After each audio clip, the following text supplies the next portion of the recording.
அறந்தாங்கி காரைக்குடி சாலையில் முனீஸ்வரர் கோவிலில் 30வது ஆண்டு மாட்டு வண்டி மற்றும் குதிரை வண்டி எல்கை பந்தயம் நடைபெற்றது.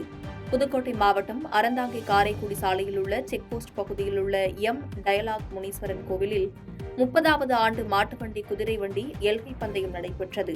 இந்த போட்டியில் மதுரை, திருச்சி, தஞ்சாவூர் உள்ளிட்ட பல்வேறு மாவட்டங்களில் இருந்து கொண்டுவரப்பட்ட மாடுகள் கலந்து கொண்டன.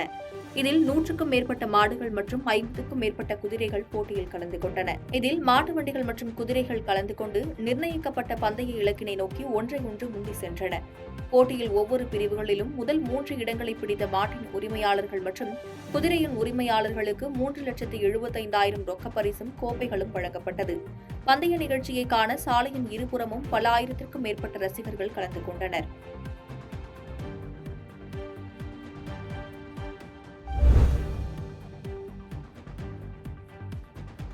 திருமயம் அருகே மாவூர் சோழ பிராட்டி அம்மன் உற்சவ திருவிழாவை முன்னிட்டு மாட்டு வண்டி பந்தயம் நடைபெற்றது. புதுக்கோட்டை மாவட்டம் திருமயம் அருகே உள்ள மாவூரில் சோழ பிராட்டி அம்மன் உற்சவத்தை முன்னிட்டு மாட்டு வண்டி பந்தயம் நடைபெற்றது.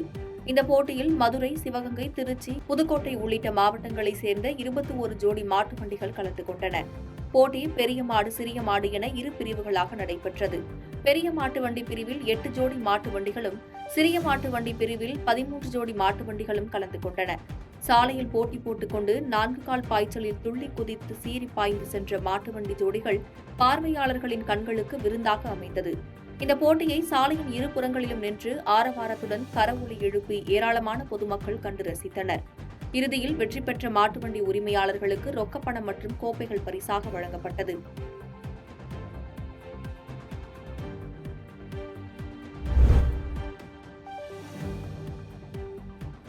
கோவையில் நடந்த உலக சிலம்பம் போட்டியில் தங்கம் மற்றும் வெள்ளிப் பதக்கங்களை வென்று சாதித்த ஆண்டிப்பட்டி மாணவர்களுக்கு தலைப்பாகை அணிவித்தும் மலர்மாலை அணிவித்தும் பாராட்டு விழா நடைபெற்றது.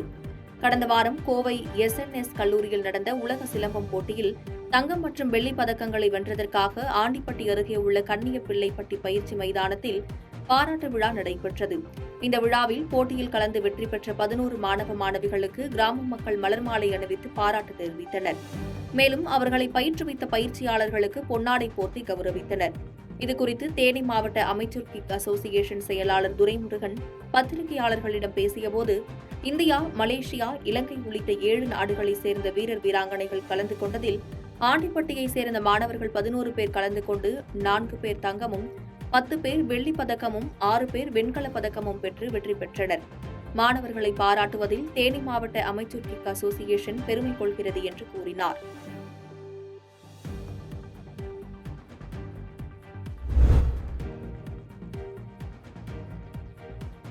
அரக்கோணம் INS ராஜாளி கடற்படை விமான தளத்தில் உள்ள ஹெலிகாப்டர் பயிற்சி பள்ளியில் ஹெலிகாப்டர் பைலட் பயிற்சி நிறைவு விழா நடைபெற்றது.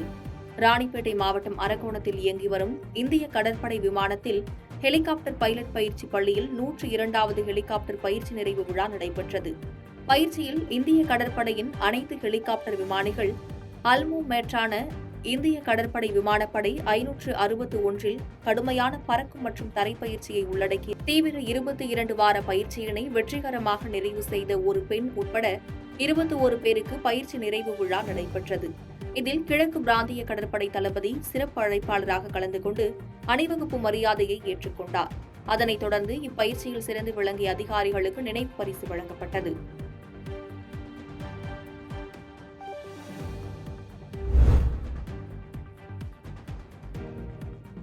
விருத்தாச்சலம் சுற்றுவட்டார பகுதிகளில் நெல் சாகுபடியில் செம்பேன் பூச்சி தாக்குதல் ஏற்பட்டுள்ளதால் மிகப்பெரிய இழப்பை சந்தித்துள்ள விவசாயிகள் வேதனையடைந்துள்ளனர். கடலூர் மாவட்டம் விருத்தாச்சலம், நெய்வேலி, கமாபுரம் மற்றும் மாவட்டம் முழுவதும் சொர்ணவரி மற்றும் குறுவை பட்டத்தில் சுமார் 86,000 ஏக்கர் பரப்பளவில் விவசாயிகள் நெல் சாகுபடி செய்துள்ளனர். இந்நிலையில் பருவநிலை மாற்றத்தின் காரணமாக மாவட்டம் முழுவதும் சுமார் 90% அளவில் செம்பேன் பூச்சி தாக்குதல் ஏற்பட்டு நெற்கதிர்கள் அனைத்தும் மஞ்சள் நிறமாக மாறி விவசாயிகளுக்கு பெரும் பொருளாதார நஷ்டத்தை உருவாக்கி மகசூல் இழப்பு ஏற்படுத்திவிட்டதாக விவசாயிகள் வேதனை தெரிவித்துள்ளனர். விவசாயிகளுக்கு பெரிய பொருளாதார இழப்பு ஏற்படுவதாகவும் பூச்சி தாக்குதலை கட்டுப்படுத்தும் என்று கூறி வியாபார நோக்கத்தில் விவசாயிகளை ஏமாற்றி விஷ மருந்துகளை கொடுக்கும் மருந்து கடை மீதும் வேளாண் துறை அதிகாரிகள் தேவையற்ற மருந்தை வியாபாரம் செய்தால் உடனடியாக உரிமம் ரத்து செய்வோம் என்று அறிவிப்பு வெளியிட வேண்டும் எனவும் விவசாயிகள் கோரிக்கை வைத்துள்ளனர்.